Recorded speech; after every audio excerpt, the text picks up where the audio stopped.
Okay, welcome. This is April 15th.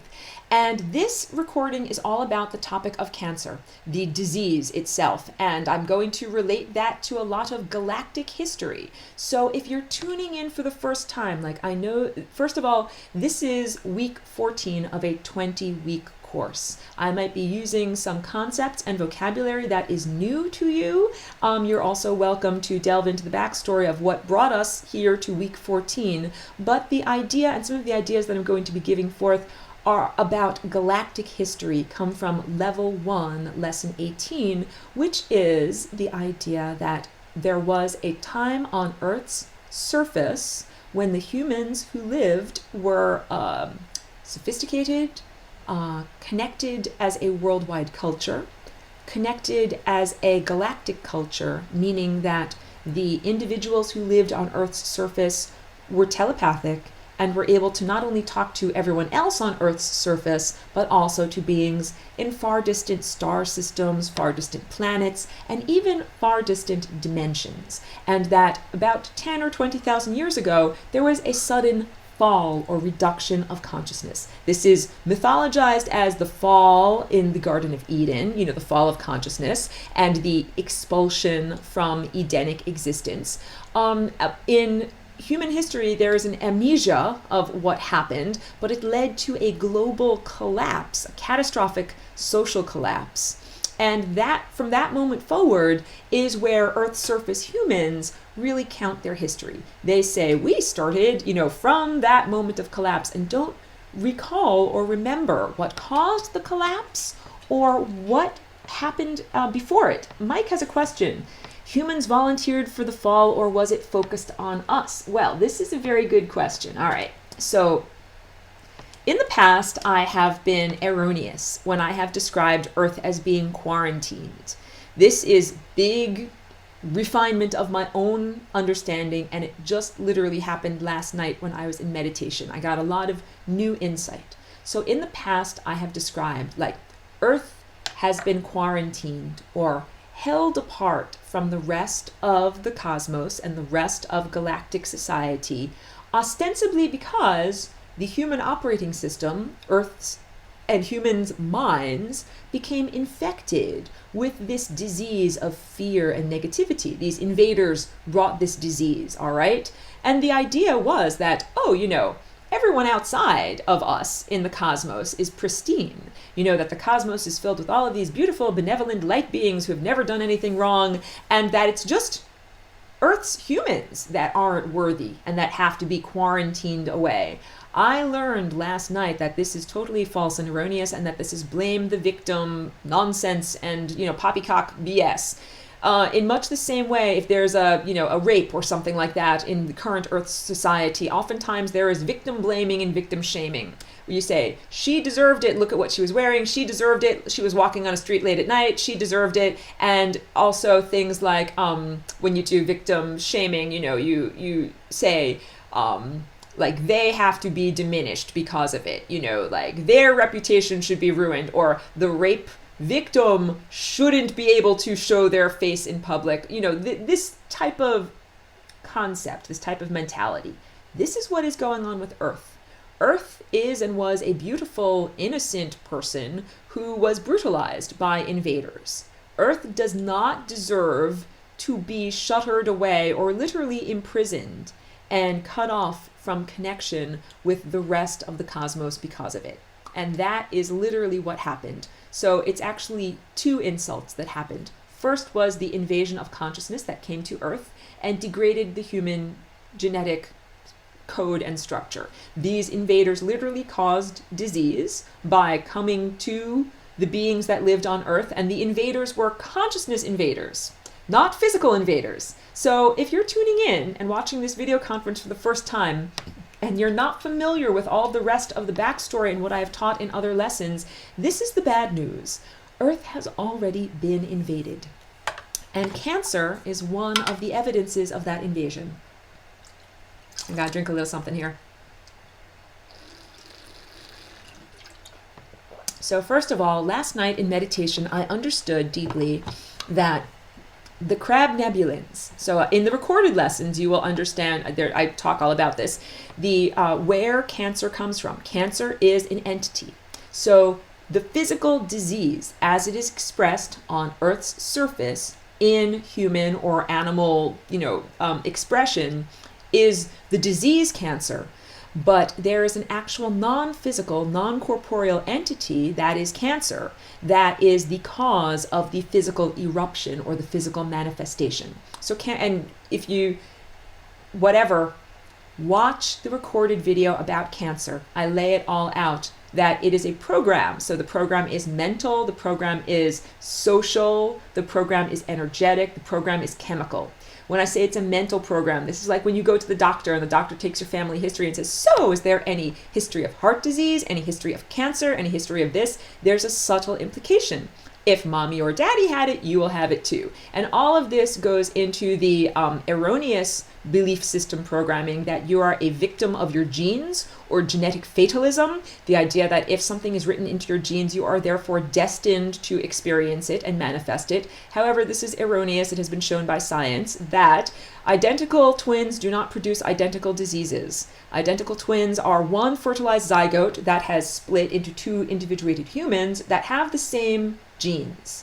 So what one human does should be theoretically the same as what the other human does, but not all identical twins develop identical cancers. Then we have to say scientifically something else is at play here. And what is at play is epigenetics. So I've also spoken about how this goes to the epigenetics episode, that your genes are tightly coiled like a spring, and a spring has, little loops in it. If your genes are stuck together close like this, the RNA messengers cannot get into those loops and read that information. And if your loops are open like this, it's like pages of a book. The RNA messengers can get in there and read it and use those genes to produce physical proteins and make copies of those structures. Epigenetics determines whether a set of pages is open or closed. Now let's say that this chapter is the chapter on how to grow a giant tumor. If these pages are closed, your RNA can't get in there, RNA can't grow the tumor. Let's say you have an identical twin who has opened up those pages. Now the RNA can get in there, read those pages, and learn how to grow a giant tumor. So we understand that epigenetics is really the mechanism that explains how disease arises. How then can we understand how epigenetics functions? And it is a frequency or a vibration. And your emotions have a lot to do with what frequency or emotion or vibratory rate you are accessing in your genes. So I'm trying to say the difference between pages being either opened or closed is an emotional difference. One of the major players contributing towards cancer is the sense of guilt. A sense of being unworthy of love, unworthy of food, unworthy of even having a physical life and being here. Because I am now just going to lay it out to you, cancer is a non-physical entity from the Crab Nebula that is feeding off of humans who have low feelings of self-worth or who have a sense of not being worthy in their lives. And of course, this is a blanket generalization because you're going to say, Aurora, I know so-and-so, they got cancer, but they don't think that they're unworthy. So this is a simplification. Cancer arises due to a variety of factors. First, the genetic factor, written in the genetic code. Next, the epigenetic factor, what makes you access those parts of the genetic code. Next up, your environment, what you are exposed to. Because even if your genetic code is perfectly fine, if we expose you to lots and lots of radiation, like maybe if we make you go live in the Fukushima province, in Japan where there's lots of radiation, that radiation will begin to affect your genetic structure. Hold on a minute. I just drink a little bit of water.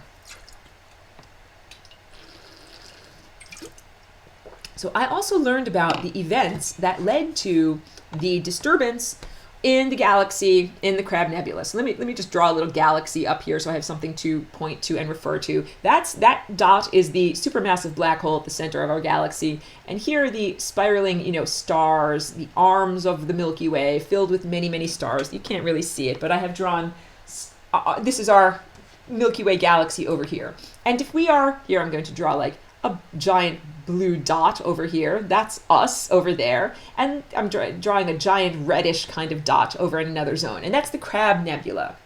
All right, so I first understood this in terms of direct seeing, and then I did a little bit of investigation, and I understood initially through insight that the beings that live in the Crab Nebula are like these beings that occupy the interstices. Aha! If you are new to this class and you don't know what I'm talking about when I say the interstices, can you see this on the screen here? Hold on, let's see if we can get this to kind of show up. There.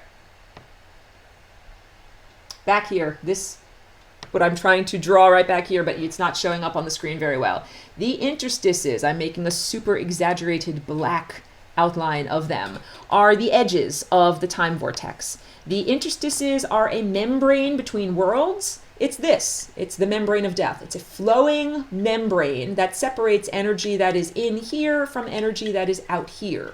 It can also be defined as hell. And in Galactic History Level 1, Lesson 18, I describe the economy of hell, because there are non-physical beings who have occupied the interstices for a very long time. They almost never had a physical experience of being in the physical body. They never had biological bodies.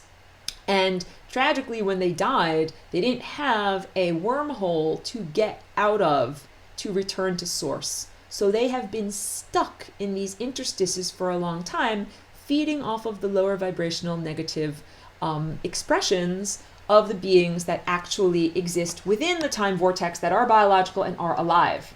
Mike's question from the chat is, will the Crab Nebula beings in the interstices be cleared out by someone eventually? The answer is yes, because here's what's happening. The restaurant is closed. So at first, and let me just get into the history here. At first, I saw through direct insight that the Crab Nebulans have a whole society. They're, first of all, non-physical. They don't have a body like you and I have. They don't eat physical food. But that there's a whole society there of beings that are stuck in the interstices and that they require negativity to feed off of. And they are supposed to be scavengers, but they have become farmers. So you say, Aurora, what do you mean?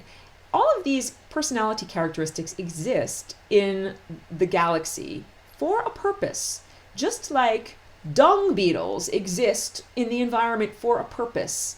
It's because dung exists and there are organisms that exist to feed off of the dung. So the Crab Nebulans were intended to act as scavengers, scavenging any negativity or poop, the lower vibrational stuff, that detritus, the leftovers. That's what they were intended to eat. However, there wasn't enough for them, so they started to create detritus. That is not part of the divine plan. So it's like saying, you have dung beetles, they're supposed to eat whatever poop is lying around. They're not supposed to create huge poop farms so that they can feed their extensive dung beetle culture. But that is what happened in the Crab Nebula. These beings, who do not have physical bodies and cannot eat physical food and yet are not advanced enough to eat nothing but pure love and pure sunlight, need to scavenge lower vibrational emotions such as anger and hatred and guilt and self-doubt, except there wasn't enough for them. So they are part of the aspect of consciousness that hacked the human operating system. These beings out here are part of why people's minds and consciousness are uncomfortable and vulnerable to these attacks. So your genes, whether your genetic code is open or closed, that aspect of epigenetics has to do with your emotional vibration. If you are feeling low self-worth and the emotions that vibrate at that level of just being very guilty and unworthy, and this is the how to build a tumor aspect chapter of your genes, the pages are open. You're literally feeling guilty, and that is opening your vulnerabilities to these diseases being expressed. And these crab nebulins are only too happy to beam their thought structures into your mind and tell you what a bad person you are and how you are so unworthy.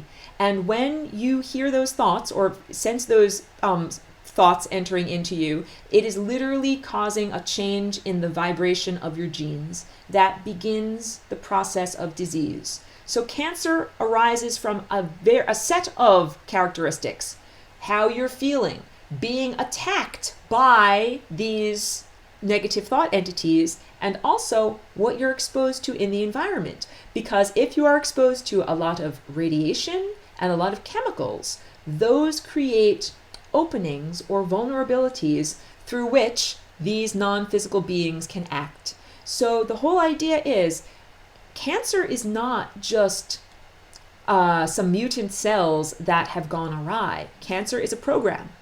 If it were just a question of a few mutant cells that have gone awry and that are living within your body, those mutant cells are like anarchists. First of all, let's talk about mutant cells. You have cells, the cells have a nucleus. The nucleus has your genes, your genetic code, and that's your connection to the divine. The genes within the nucleus of each cell is analogous to the violet chakra that connects each one of us to the source. The genes tell the cell what to do. If there is a problem at the level of the genes, there is a problem with the capacity to connect to source, all right? So these mutant genes, they're like anarchists. They're like, the safety pin through the nose, mohawk wearing punk rock anarchists of the cell world. They're like, genes, you're not going to tell me what to do. Divine source, you're not going to tell me what to do.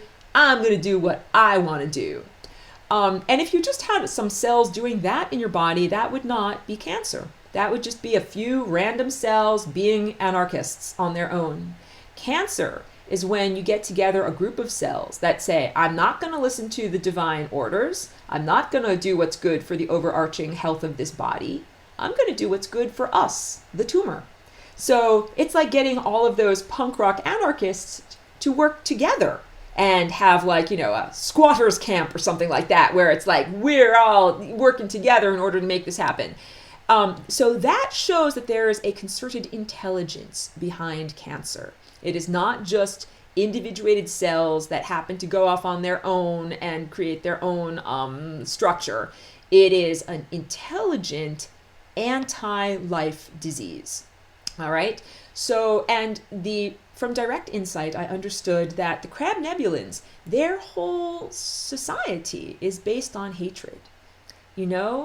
It's backwards world. It's like a bizarro world. In this Earth's surface human culture, ostensibly you are a good person if you give to others, if you are loving and kind and generous. In their world, you are a good person if you hate other people, if you spit on other people, if you look down on them and say, I hate you and want you to die. That's being a good person to the crab nebulins, because they feed off of negativity.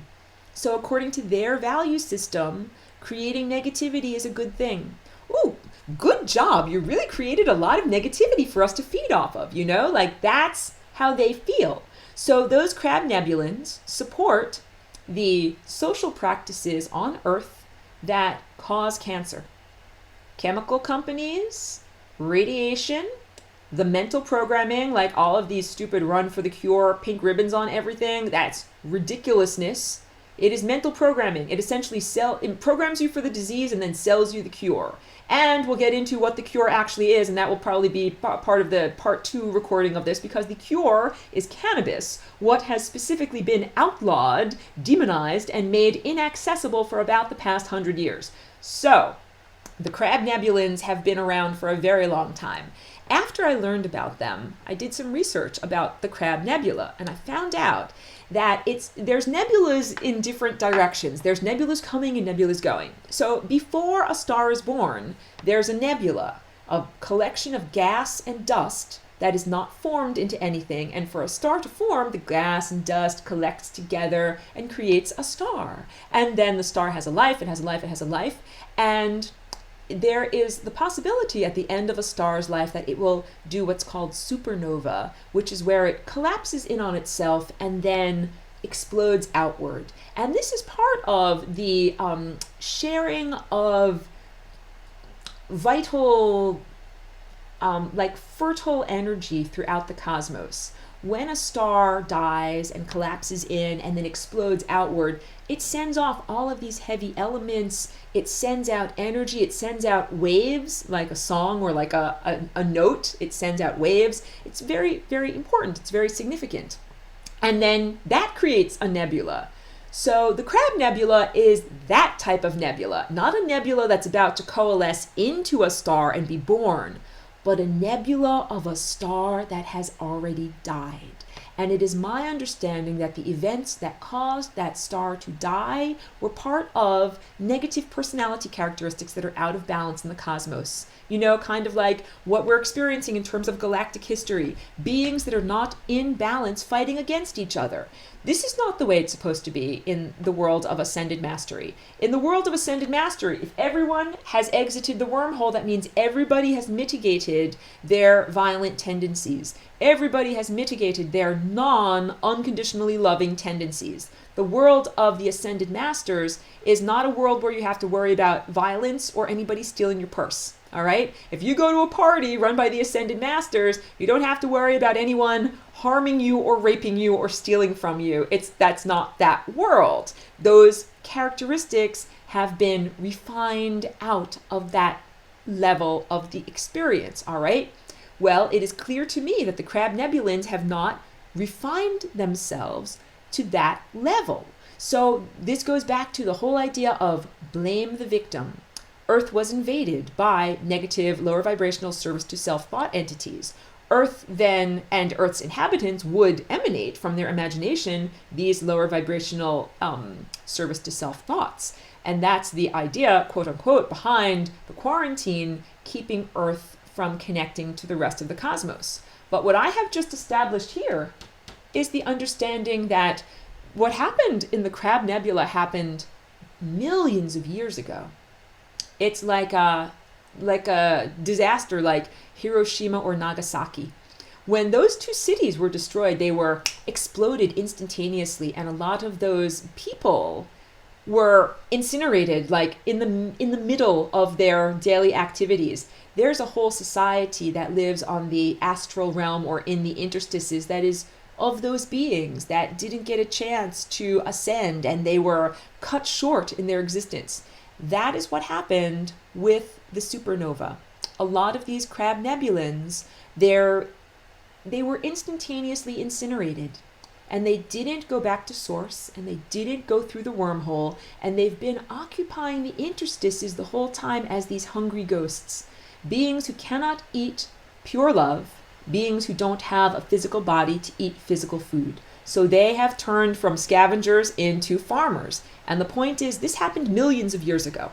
So it is erroneous and fatuous and a misrepresentation of galactic history to say that Earth, doesn't deserve to be a part of the rest of the galaxy because the rest of the galaxy is clean and doesn't contain any fear or negativity. And if Earth started to broadcast, that Earth would be sullying or making dirty all the rest of the cosmos. We have because this is the whole lie. The lie is that it's just a little problem in our solar system. It was just a problem on planet Malduk, which is now the asteroid belt. It was just a problem on Mars. It was just a problem on Venus. It's just a problem on Earth. That's not true. The problem with evil or satanic individuals or lower vibrational service to self thought entities that occupy the interstices is that it's not just in one place in the cosmos. It's all over. So this has to do with what we are poised to experience in terms of meeting non-terrestrial and extra-dimensional entities.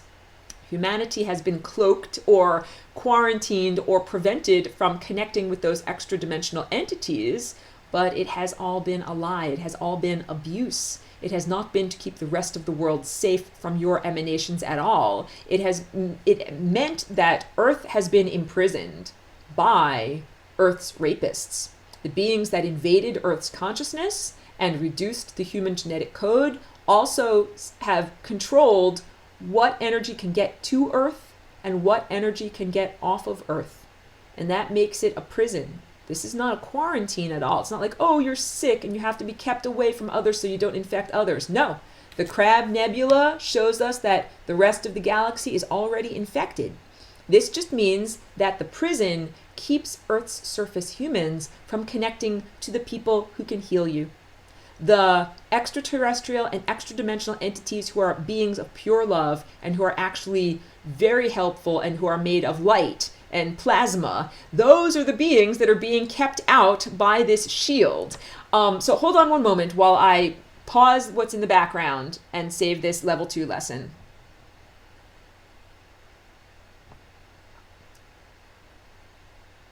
Okay, hold on a second. Good.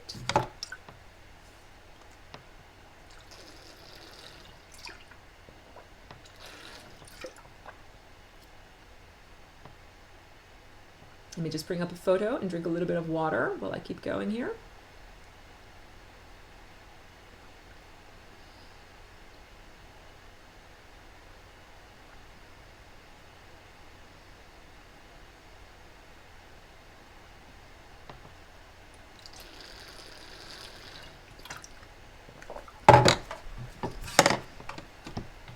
Excellent.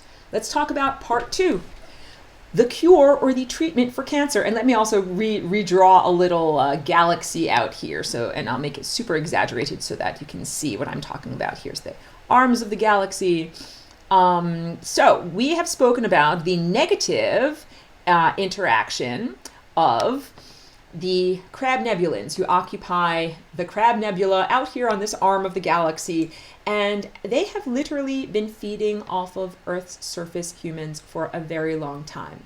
So in the past, cancer was an incredibly rare disease. But as I have already stated, these beings that are meant to be scavengers have become farmers. They have partnered with corporations. Corporations are also non-corporeal or non-corporeal occupiers of the interstices. Due to the Citizens United Supreme Court decision, corporations have been determined to be entities of consciousness. And this is exactly what corporations are. They don't have a physical body.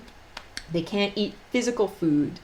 They feed off of beings who do have a physical body and eat physical food, all right?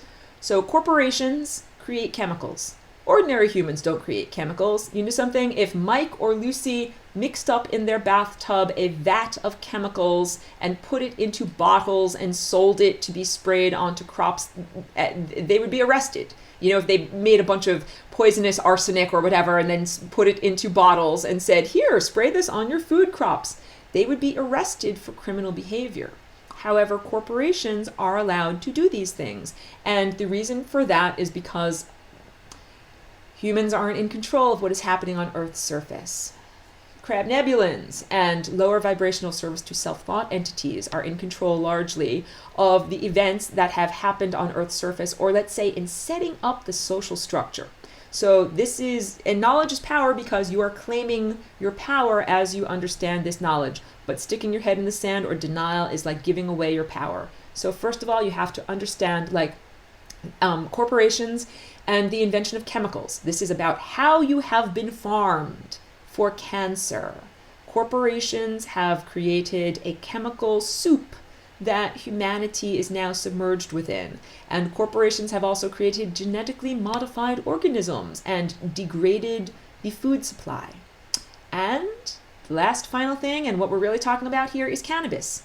The demonization and illegalization or criminalization and prohibition of cannabis and the use of cannabis has also created the optimum conditions for creation of cancer. So let's talk about this. Do you know that the country China, the word China, literally means the land of hemp? That 5,000 years ago in China, hemp seed was the basis for their food, their fiber, their oil, everything in their life came from hemp, and that was normal, and that there were many hemp-based or cannabis-based societies. It was used in the Middle East. It was used in the Far East. It is pretty much meant to be a part of the food supply of humans on Earth. In the 20th century, in North America specifically, there was a social experiment where they outlawed cannabis and cannabis products and took all cannabinoids out of the food supply. And at the same time, increased humans' exposure to chemicals and pesticides and food that is produced by using chemicals and pesticides. These are the perfect circumstances to create cancer because the chemicals that are within cannabis, if you are not an expert on cannabis, by the end of this broadcast, you will be.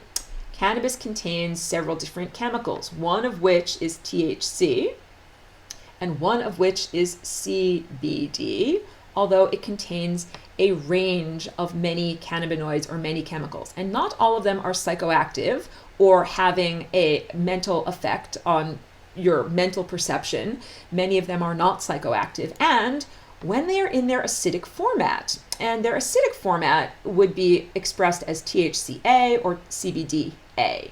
Molecularly, I don't know if you can see that, but molecularly, what that means, a acidic molecule has an extra carboxyl group off the side.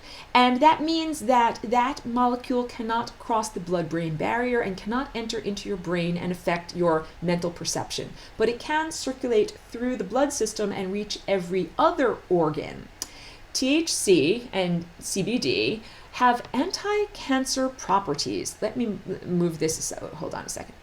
Let me move this aside so that you can see it a little bit better because the projection gets a little bit too washed out. But this has everything to do with apoptosis. Apoptosis is programmed cell death. In the previous level 1 recording, I was speaking about ascension and the idea that you and I are living on the surface of Gaia, beautiful planet, beautiful, lovely planetary structure, and that she is ascending, and that, of course, any beings that live on her surface that aren't matching that process and level of ascension can't live there anymore. They need to self-destruct. Well, this is what apoptosis means. It is programmed cell death. So it is very similar to dismantling a tent, like a camping tent. Camping tent has structures that are in it that help to hold it up. Same thing with your cells. Your cells have these little structures in them that keep it shaped like a cell. And when cells get the message that they are going awry, it's like, you've done something wrong. You're either out of shape or diseased or aberrant in some way. Cells get the message that they need to self-destruct, and that is called apoptosis, all right? Cancerous cells don't self-destruct. Cancerous cells strut around as if they are the best cells in the world. I'm a cancerous cell. I'm out for number 1. I'm taking all of this beautiful blood supply and using it to grow more of me. Like, they are not interested in apoptosis. However, when THC, one of the main active cannabinoids, bathes a cancerous cell, it touches its cell wall, it induces apoptosis. When you ingest THC and THCA, the acidic, non-psychoactive form of cannabis, it causes aberrant cells to self-destruct. This would be like we mentioned earlier in the recording, the Koch brothers, spelled Koch but pronounced Coke, these billionaires who are quite naughty and do not accept personal responsibility and the negative repercussions of their desire to accumulate mass millions. Those beings are analogous to a cancer cell, and if we were to douse them with THC and THCA, they should get the message and self-destruct. They should cease and desist all of their destructive actions. So this is the whole point. In the 20th century, Earth's surface humans have been oppressed by extraterrestrial overlords who made it legal for non-corporeal entities called corporations to expose you all to a sea of carcinogenic chemicals and made it illegal for you as individuals to grow or expose yourself to the cannabinoid chemicals that can rectify the mutated cells. So this is basic. In order to rectify the situation, cannabis needs to be decriminalized, it needs to be legalized, it needs to be brought back into the food supply. So I chopped off a little bit there, but I was telling you that in the 20th century in the United States, before World War II, hemp was grown, and the leaves of hemp are worthless, mostly. They were used as mulch. They were fed to animals as silage. And this was a common practice for dairy farmers. So earlier in the 20th century, humans were getting a lot of cannabinoids in their dairy products because the cattle would consume hemp in large amounts and then process out all of the hemp contains tiny trace amounts of cannabinoids. But if you eat enough of them and you're a cow, those trace amounts get concentrated and go into the milk and butter. So before the outlawing of hemp and before changing the way that animals were fed, there were a lot more higher levels of dietary cannabinoids in the average diet. And due to the practice of no longer feeding animals the hemp-based silage and also processing food. After World War II, think about the 1950s and the 1970s, it's the realm of Spam and Twinkies and very artificial food that has been processed, covered in chemicals, covered in artificial colors.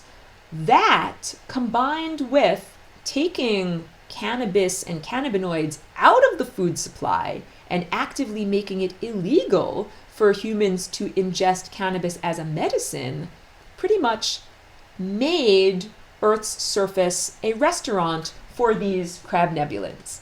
And when we add to that the emotional quotient of fear and negativity and a sense of low self-worth and not being worthy, that is really the emotional vibration that cancer likes to get in through, is the sense of I'm not worthiness, guilt, sorrow.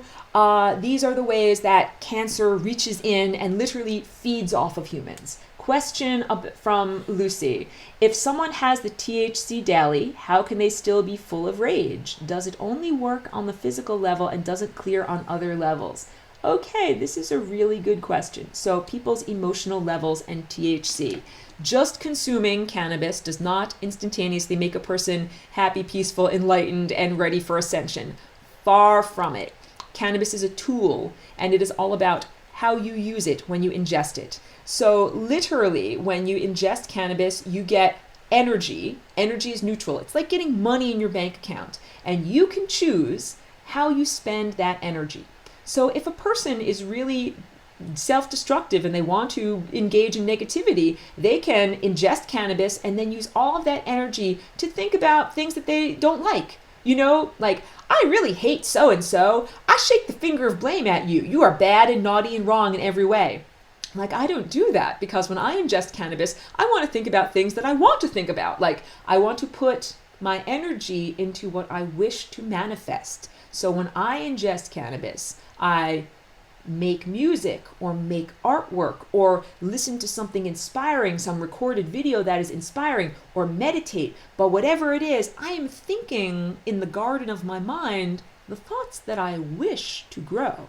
If you ingest cannabis and you think in the garden of your mind a lot of negative thoughts or thoughts of hatred or whatever, cannabis is not like the shortcut to illumination.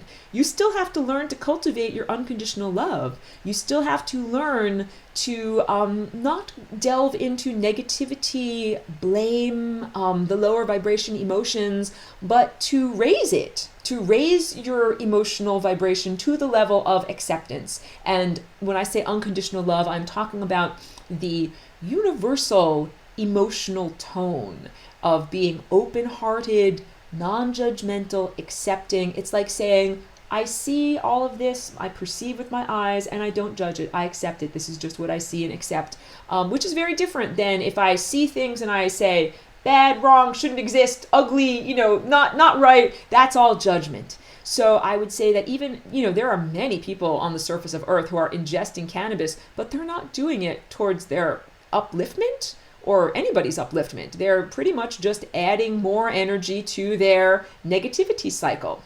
So, but if you ingest cannabis in the right way, it can improve one's emotions. It can change that emotional frequency. So I've already stated that the emotional frequency of negativity, like feeling guilty or bad about oneself or unworthy, it's like an opening. It's like a chink in the armor. It's like saying, here's my opening. You can come in through here.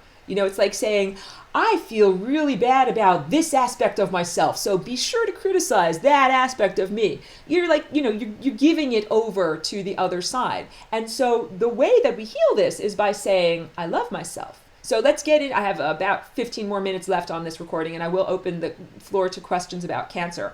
Let's get into treatment and prevention. So ingesting cannabis can make you unpalatable to these beings that feed off of negativity. And here's one example. Way back in Woodstock, years ago, I had a friend who had breast cancer, and she was like in her 40s, not very old, and she was a new mom also. And she was going through chemotherapy, and it really took away her vitality. She was lying on the couch and just like very weak and very depressed and not happy and hopeful about the future. And through friends of friends of friends, she was able to procure cannabis oil, which is incredibly concentrated whole plant extract. And it means that it contains all of the full range of cannabinoids, which has a synergistic, or it's an effect of all of the chemicals working together in order to heal the body. So this, and it was also very rare and hard to find. It's much more available now. So at great expense and great difficulty, we got some for her, and she started taking it. And 3 days after she started taking it, she first of all came to visit me, which was so unusual because she was out of bed and driving herself around. And she got in touch with me because she said she wanted to make sure she was taking the right amount, because she thinks that she was doing it wrong because she was feeling really good. Her emotions were feeling really good. And I said to her, that's part of the healing, and I really maintain this. There's a big movement now to treat cancer instead of with chemotherapy and radiation, both of which are more outgrowths of the chemical companies that created the cancer in the first place. It's ironic, like, we will treat it with the very things that caused it. Like, first of all, they're not effective treatments, and second of all, those treatments create more misery for the crabnebulins to feed off of. This is basic. Crabnebulins feed off of misery. When you're feeling bad about yourself, when you feel like, I'm bad, I'm not worthy, they feed off of you. And then you get a tumor, and you feel even worse and so then let's talk about what happens when people develop cancer in this time and place. They, in traditional treatment, are given a lot of chemicals. The chemicals cause death of the healthy, vital, other non-cancerous cells of their body, take down their overall vitality, reduce the person's appearance. Like, this is big when you look in the mirror and you don't look good and look like yourself. All of that affects the emotions. And remember, the chinks in the armor, the vulnerabilities that cancer enters into one's genes, they enter in through emotional resonance. So cannabis is an excellent tool for resetting one's emotional resonance in order to return to feelings of peacefulness, euphoria, and being worthy, high self-worth, being worthy. So when my friend came to me 3 days later and she was up off the couch, her emotional landscape had totally changed. She was feeling positive about the future. Instead of seeing cancer as a death sentence, she was feeling like she's going to live vitally and be a mom to her little boy. And she lived for 3 years after that and then died suddenly of a stroke. But the point is, and she took cannabis oil for most of those 3 years, she had an excellent quality of life. And the chemotherapy was merely palliative. It was never going to cure her, and the doctors had given her a very limited, grim prognosis, which she outlasted by many years by eating cannabis oil. But I'm bringing this up because I noticed an overnight shift and change in her emotional landscape, and that was a huge part of her healing.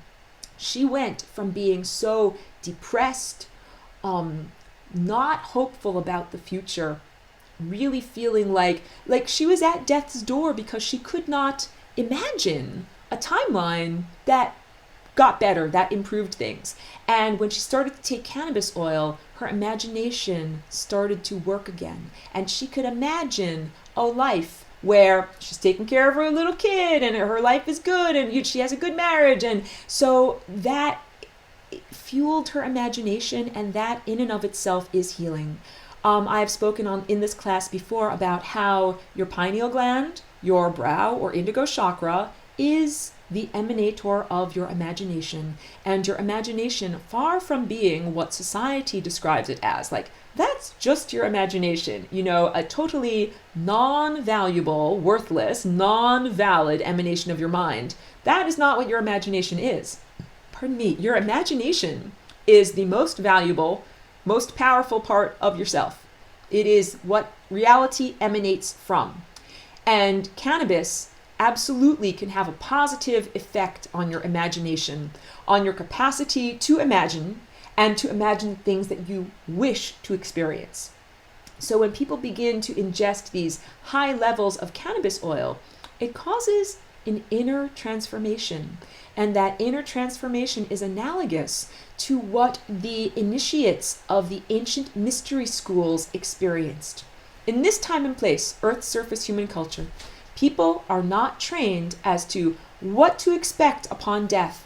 A lot of people don't even believe in afterlife. P.S. If you're new to this broadcast, I'm a walk-in. I can tell you there is life after life, or there is existence of consciousness between lives. Yes, it exists. And yes, you are on a journey of refinement of your consciousness, not only within your corporeal existence, but within your many lifetimes and many corporeal existences. So if, in case you didn't know that, yes, there is an afterlife. Yes, it really exists. And the purpose of the initiation in the ancient mystery schools was to prepare initiates for their coming out party, their debutante ball, when they actually die or ascend, or when you actually exit the physical body. Ancient times, people were cultivated. They didn't go to college and get a degree at grad school so that they could write the perfect term paper or, create a company. They became an initiate. They went through the mystery school traditions. They ingested psychedelic substances and transformed their consciousness to be prepared at the moment of death or ascension for where their life trajectory would take them. And that's very, very different than in this time and place, where people are programmed either not to know about the afterlife or not to believe in it or to be fearful of it. The ego is afraid of dying. The ego is afraid of being unmade. The ego is afraid of not existing. But your ego is not synonymous with your consciousness. Your consciousness, or your soul, or who you are between lifetimes, will continue onward. So your ego or temporal self, or who you are based in time, will not go on, but your higher self, your non-temporal self, will go on. And so this is all part of the trajectory or refinement process of your consciousness. And so there was a question about what is going to happen to the crab nebulans. First of all, the restaurant is closed. Earth's restaurant is closed. Cannabis is going to be decriminalized and legalized very soon, imminently, within the next year or two. And this is not just for North America. North America has unhealthfully influenced the United Nations, and so this is actually international treaties. Cannabis is illegal internationally because of international treaties. This has to do with Earth. We have to change what's going on Earth, because not only do Earth humans, like you and me, have to be able to either eat cannabis to treat cancer or to prevent it, and you can prevent it by drinking raw cannabis juice. I already drank my juice today, otherwise I'd show you my green juice, but you can drink raw cannabis juice, which is non-psychoactive. A tiny child, a baby can drink it, an elder can drink it, and everyone in between, because there's a lot of social taboo here. I'm talking fast because I have only 4 more minutes, but I want to get through with this. There's a lot of social programming against cannabis and against the mental state that it engenders. This is programming by a society that wishes for you to die. You now have to understand, Terence McKenna is a beautiful person. He's not on Earth anymore, but when he was alive, he used to say, Culture is your operating system, and culture is not your friend. It's true. The social culture, the matrix within which you are submerged, does not care about you as an individual. It cares about preserving the status quo. Cannabis is illegal because if you ingest cannabis, it changes your mind, it changes your perception. It literally is a transformative substance. And that threatens the status quo. I'm also going to use the analogy of a butterfly in the cocoon, or an insect that is in its pupal form. Okay? And the ancient Egyptians believed in this also. The ancient Egyptians believed that during your life, you and I would be considered larvae. We are in our larval form. Quite not flattering, right? And when you die, you go into your pupal form. You pupate, like a caterpillar that goes into the chrysalis. And this is even the way that the ancient Egyptians would wrap up the mummies, like wrapping up a caterpillar so that it can transform. Caterpillars, when they're in the chrysalis, are bathed in transformative hormones. These hormones dissolve almost all of the caterpillar's physical structures and organs. Its eyes change. Its whole digestive system changes. At one point in the system of transformation, the caterpillar is not even recognizable as a caterpillar. It's just a pile of goo. It's just a pile of cells. And then there are organizational cells called imago, kind of like your imagination. These imago cells begin to form the goo into a structure, and the goo begins to be structured into a butterfly, and then it emerges from the chrysalis into its adult form. So the ancient Egyptians, what they taught in the initiates in the mystery school, is that you're in your larval form, and when you die, you will transform and eventually emerge from your cocoon as a fully winged adult. And I mentioned those hormones that are bathing the caterpillar and causing changes within the chrysalis. Well, cannabis is analogous to those hormones. Cannabis and DMT, this is lesson 17 from the level 1 stuff, but these are both endogenous brain chemicals. They are naturally occurring. You have an endocannabinoid system that actually is throughout your whole body, not just your brain, and DMT, dimethyltryptamine, is an emanation from your pineal gland, and it is emanated when consciousness enters the body and when consciousness exits the body, as in on the moment of death or during a near-death experience, or when people ingest DMT in ayahuasca brew during a psychedelic experience. So the ancient initiates of the ancient mystery schools would ingest ayahuasca and other entheogenic brews and leave their bodies and enter hyperspace and have experiences. It's like going on a test flight before you go on your final voyage. And right now on Earth, very few people have that level of self-cultivation. People go to raves, people go to discos, and they take ayahuasca and, entheogens. Very few people are part of a mystery school tradition being led by shamans and, taught by wisdom teachers about how to exit their body and what to do upon, the end of their life. I mean, that's unfortunate. And of course, there are many people, individual teachers like me and other people that are trying to get the information out there so that humans can have a conscious death, can have a positive transformation. And in the level 1 recording associated with this, with this week's teaching, I talked all about ascension as the alternative to death, and death being the aberration. The mental program that you must die has only been relevant from the time of the fall of consciousness, within the past 10 or 20,000 years. That before that, to become diseased and decrepit and die was unimaginable. And the only reason why that is being imagined right now is because of the negative influence of these non-corporeal beings in the Crab Nebula.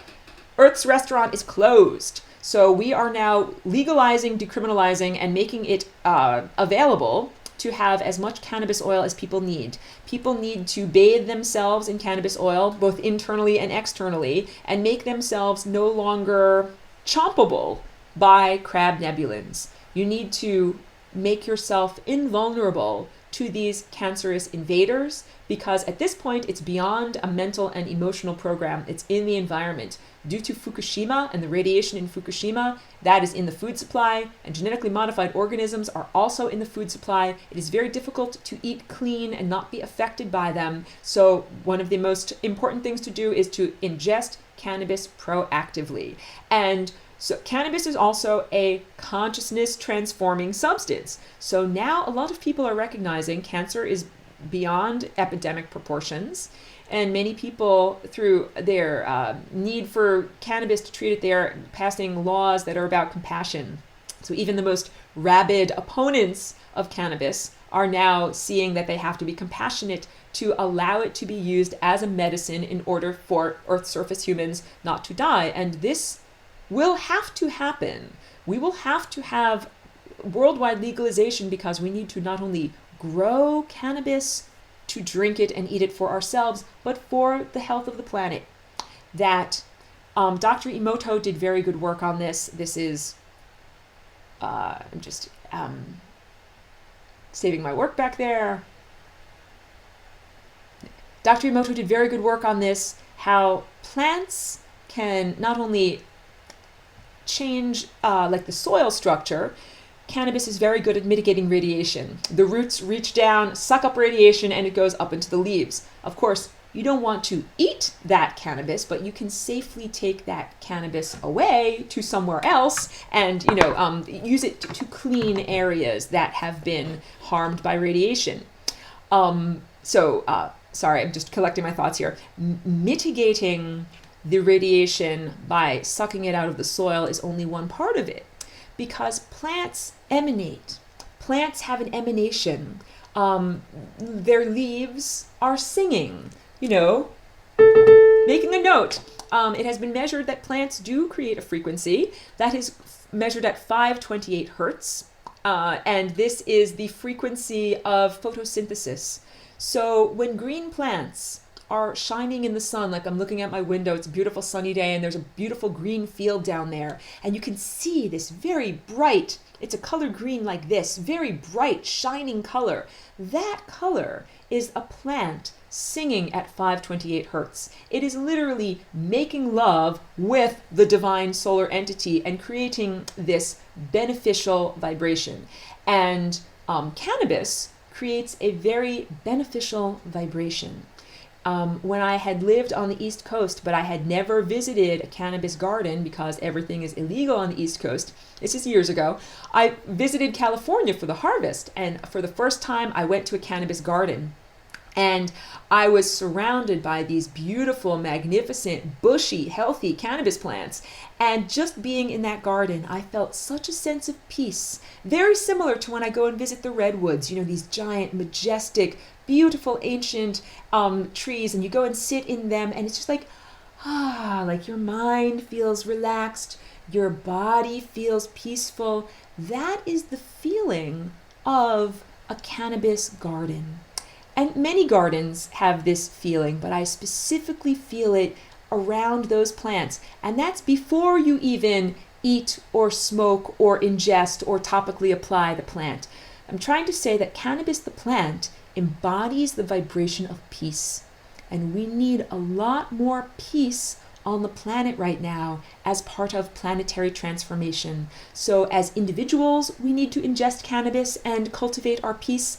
And as a planet, we are living on the planet, we need to plant a lot more hemp and cannabis. Forget about these giant farms of acres and acres of genetically modified corn. That is not what Earth needs growing on her surface. Earth needs a lot of cannabis growing on her surface, because that will literally balance out, mitigate the non-harmonious vibrations and structures that have been here for a very long time. Okay, so I just did a lot of talking, but I want to unmute everyone who's interested and open the floor to any questions.